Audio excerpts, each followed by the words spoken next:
परिवार की समृद्धि, यही हमारा संकल्प है। साथियों, आज देश के 20 से ज्यादा राज्यों में भाजपा एनडीए की सरकारें हैं। हमारा मंत्र है नागरिक देवो भव। हम जनता की सेवा में जुटे हुए हैं और इसलिए जनता भाजपा पर ज्यादा से ज्यादा भरोसा कर रही है। जनता साफ देख रही है, जहां भाजपा वहां गुड गवर्नेंस, जहां भाजपा वहां विकास। आप बीते 2 साल के ट्रेंड को देखिए। हरियाणा में लगातार तीसरी बार बीजेपी सरकार बनी। महाराष्ट्र में बीजेपी की जोरदार विजय हुई। दिल्ली में अभूतपूर्व जीत हासिल हुई। बिहार में भी हमें पहले से बड़ी विजय मिली और ये सफलता सिर्फ राज्यों के चुनाव में नहीं दिखी, ये सफलता लोकल गवर्नेंस के चुनाव में भी दिख रही है। साथियों, अभी 10 दिन पहले गुजरात के स्थानीय निकायों के परिणाम आए हैं। वहां बीजेपी 2.5-3 दशक से जनता की सेवा निरंतर कर रही है और हर चुनाव में जनता बीजेपी को आशीर्वाद के नए रिकॉर्ड बना रही है। गुजरात में इस बार बीजेपी को अब तक का हाईएस्ट वोट शेयर मिला है। ये भाजपा की गुड गवर्नेंस नीतियों की सफलता का बहुत बड़ा उदाहरण है। साथियों, आज भाजपा के कार्यकर्ता के रूप में मेरे मन में बार बार एक और बात आ रही है और वो बात यह है कि डॉक्टर श्यामा प्रसाद मुखर्जी की आत्मा को आज कितनी शांति मिली होगी।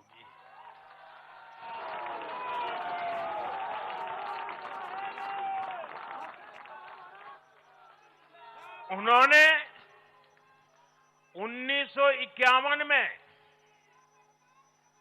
जनसंघ की स्थापना करके प्रत्येक कार्यकर्ता को संदेश दिया था कि देश के लिए जीना है और देश के लिए मरना है। उन्होंने अपने जीवन से साबित किया कि राष्ट्र सर्वोपरि का मंत्र लेकर चलने वाले अपना जीवन देने में एक पल का भी संकोच नहीं करते। साथियों, डॉक्टर मुखर्जी ने पश्चिम बंगाल को भारत का हिस्सा बनाए रखने के लिए एक बड़ी लड़ाई लड़ी थी। उन्होंने जिस सशक्त और समृद्ध बंगाल का सपना देखा था, वो सपना कई दशकों से पूरा होने का इंतजार कर रहा था। आज 4 मई 2026 को बंगाल की जनता ने हम भाजपा कार्यकर्ताओं को वो अवसर दिया है। साथियों, बंगाल के भाग्य में आज से एक नया अध्याय जुड़ गया है। आज से बंगाल भय मुक्त हुआ है,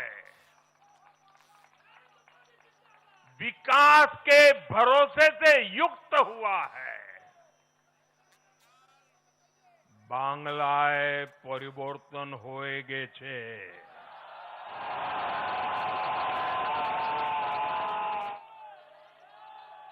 साथियों, इस जीत के साथ साथ वंदे मातरम के 150वें वर्ष में भारत माता को और ऋषि बंकिम जी को बंगाल के लोगों ने अपना सादर नमन प्रेषित किया है। योगीराज श्री अरविंदो को भी मतदाताओं ने ऐतिहासिक श्रद्धांजलि दी है। साथियों, बंगाल में हमारे कितने ही कार्यकर्ताओं ने अपना जीवन इस जीत के लिए समर्पित किया है। भाजपा की कितनी महिला कार्यकर्ताओं को तमाम अत्याचार सहने पड़े हैं। आप कल्पना नहीं कर सकते कि केरल में और बंगाल में भाजपा के हर कार्यकर्ता को कितनी मुसीबतें झेलनी पड़ी है, उन पर कितने जुल्म हुए हैं, कितने अत्याचार हुए हैं। मैं आज बंगाल में भारतीय जनता पार्टी की सफलता का श्रेय ऐसे सभी कार्यकर्ताओं को, उनके परिवारों को देता हूं। मैं जीत बंगाल की जनता को समर्पित करता हूं।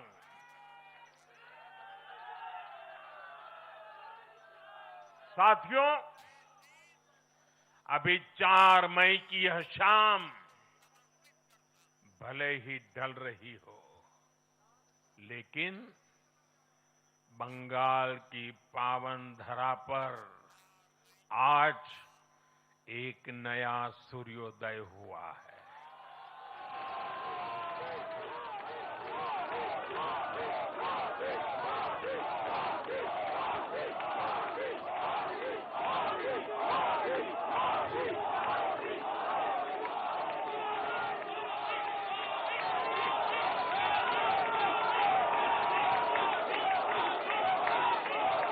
एक ऐसा सवेरा, एक ऐसा सवेरा जिसका इंतजार पीढ़ियों ने किया है। भाजपा ने जितनी सीटें जीती वो महज एक चुनावी आंकड़ा नहीं है, ये उस अड़िग विश्वास की हुंकार है जिसने डर, तुष्टीकरण और हिंसा की राजनीति को जड़ से उखाड़ फेंका है।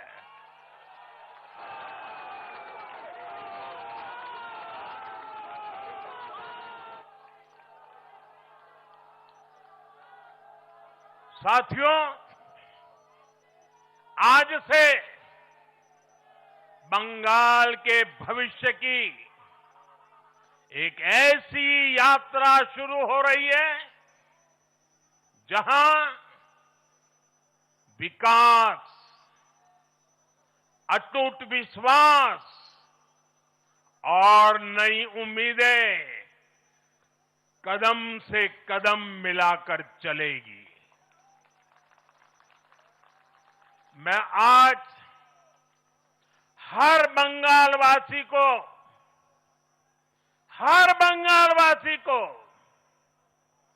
भरोसा देता हूं, बंगाल के बेहतर भविष्य के लिए भाजपा दिन रात एक कर देगी। बंगाल में अब महिलाओं को सुरक्षा का माहौल मिलेगा, युवाओं को रोजगार मिलेगा, पलायन रुकेगा। पहली कैबिनेट में ही आयुष्मान भारत योजना को हरी झंडी दिखाई जाएगी और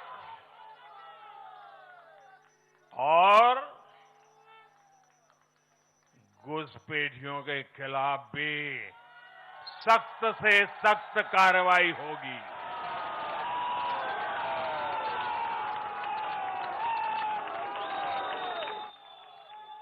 साथियों, इस महाविजय की दहलीज पर खड़े होकर हम गुरुदेव टैगोर को भी याद कर रहे हैं। पोचिशो बैशाख 9 मई का दिन दूर नहीं है। हमारा संकल्प भी वही होना चाहिए जो उनका स्वप्न था। एक ऐसा परिवेश जहां मन भय मुक्त हो और सिर ऊंचा हो। और बीजेपी बंगाल में ऐसा भय मुक्त वातावरण बनाकर दिखाएगी, ये मोदी की गारंटी है।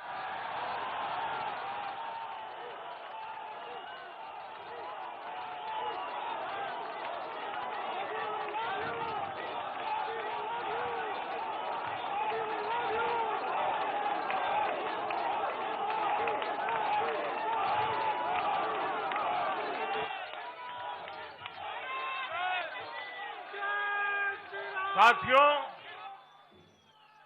बंगाल के ये चुनाव एक और वजह से बहुत खास रहे हैं। आप याद कीजिए, बंगाल चुनाव के समय कैसी खबरें आती थी। हिंसा, डर और निर्दोष लोगों की मौतें। लेकिन इस बार पूरे देश ने एक नई खबर सुनी। पश्चिम बंगाल में शांतिपूर्ण मतदान हुआ। पहली बार ऐसा हुआ कि चुनावी हिंसा में एक भी निर्दोष नागरिक की जान नहीं गई। लोकतंत्र के इस महापर्व में बंदूक की आवाज नहीं, जनता जनार्दन की आवाज गूंजी। पहली बार डर नहीं, लोकतंत्र जीता है। साथियों, आज जब बंगाल ने परिवर्तन के नए दौर में प्रवेश किया है, तो मैं बंगाल के हर राजनीतिक दल से एक आग्रह भी करना चाहता हूं। बंगाल में बीते दशकों में राजनीतिक हिंसा की वजह से न जाने कितनी जिंदगियां बर्बाद हो चुकी है।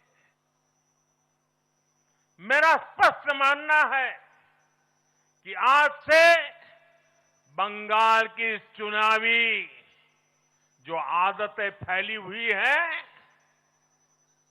उसमें बदलाव आना चाहिए।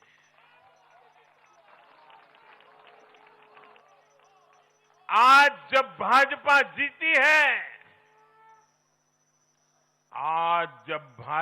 जीती है, तो बदला नहीं, बदलाव की बात होनी चाहिए। भय नहीं, भविष्य की बात होनी चाहिए। मेरी सभी राजनीतिक दलों के कार्यकर्ताओं से अपील है, आइए हिंसा के इस अंतहीन चक्र को हमेशा के लिए खत्म करें।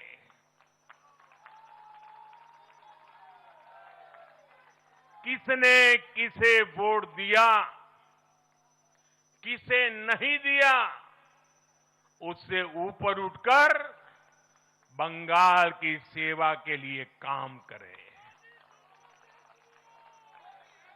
साथियों, इन राज्यों में चुनाव और उसके नतीजों की राजनीतिक एक्सपर्ट्स अपने अपने तरीके से समीक्षा कर रहे हैं, लेकिन इन नतीजों की एक और बहुत अहम बात है इनकी टाइमिंग।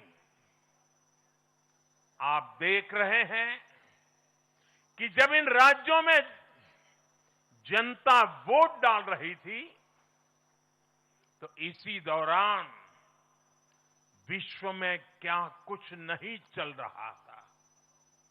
जगह जगह युद्ध के सायरन बज रहे थे, अस्थिरता और अराजकता का माहौल रहा, वैश्विक अर्थव्यवस्थाएं संकट में दिखी और उस दौरान भारत का जन जन स्थिरता के लिए वोट दे रहा था। साथियों, आज पश्चिमी एशिया में चल रहे संकट का पूरे विश्व पर बुरा असर पड़ा है, लेकिन भारत पूरे सामर्थ्य से इस संकट का सामना कर रहा है। इस चुनाव परिणाम ने भी दिखाया है कि भारत इस चुनौती में भी एकजुट है, एक मत है, एक लक्ष्य से संकल्पित है, और वो लक्ष्य है विकसित भारत। विकसित भारत का लक्ष्य लेकर के हम निकले हैं। साथियों, विकसित भारत के संकल्प की सिद्धि में पूर्वोदय का बहुत बड़ा महत्व है। जब भारत समृद्ध था, आर्थिक, राजनीतिक और सांस्कृतिक सामर्थ्य के चरम पर था, तो उसके 3 मजबूत स्तंभ थे। ये स्तंभ थे अंग, अंग यानी आज का बिहार, बंग यानी आज का बंगाल, और कलिंग यानी आज का उड़ीसा। कलिंग उस समय हिंद महासागर के समुद्री व्यापार का एक छत्र सम्राट था। कलिंग के बंदरगाह पूरे एशिया तक भारत के उत्पादों को पहुंचाते थे। वही अंग सूत, रेशम और अन्य व्यापार के साथ साथ नालंदा और विक्रमशिला जैसे एजुकेशन सेंटर्स का भी हब था। और बंग वो सांस्कृतिक धरती थी जहां से भारत की आत्मा की आवाज उठती थी। साथियों, गुलामी के कालखंड में जैसे जैसे समृद्ध भारत के मजबूत पिलर कमजोर होते गए, भारत का सामर्थ्य भी क्षीण होता गया। इसलिए विकसित भारत के निर्माण के लिए इन तीनों स्तंभों का फिर से मजबूत होना बहुत आवश्यक है। और मुझे बहुत गर्व है कि अंग, बंग और कलिंग ने इस महाअभियान के लिए बीजेपी को चुन लिया है, एनडीए पर भरोसा किया है। साथियों, विकसित भारत के निर्माण का एक और महत्वपूर्ण पिलर भारत की नारी शक्ति है। नारी शक्ति अब विकसित भारत के निर्माण में तेजी से आगे बढ़ रही है। लेकिन नारी शक्ति की इस रफ्तार को कांग्रेस और उसके सहयोगियों ने कुछ दिन पहले रोकने का काम किया है। इन नारी विरोधी दलों ने संसद में नारी शक्ति वंदन संशोधन को पास नहीं होने दिया और इसलिए मैंने कुछ दिन पहले कहा भी था कि महिलाओं के आरक्षण का विरोध करने वाले ऐसे दलों को महिलाओं का आक्रोश झेलना पड़ेगा। आज कांग्रेस, टीएमसी और डीएमके को बहनों बेटियों ने सजा दी है। केरलम में लेफ्ट के 10 सालों के कुशासन का फायदा कांग्रेस को जरूर मिला है, लेकिन मुझे विश्वास है केरलम की बहनें भी अगले चुनावों में कांग्रेस को जरूर सबक सिखाएगी। साथियों, जिस समाजवादी पार्टी ने संसद में महिला आरक्षण को रोका है, उसे भी यूपी की महिलाओं का आक्रोश सहना पड़ेगा। महिला विरोधी समाजवादी पार्टी कुछ भी करके अपने पाप को कभी धुल नहीं पाएगी। साथियों, आज हम भारत की राजनीति में एक और बड़ा बदलाव देख रहे हैं। आज पूरे देश में एक भी राज्य ऐसा नहीं है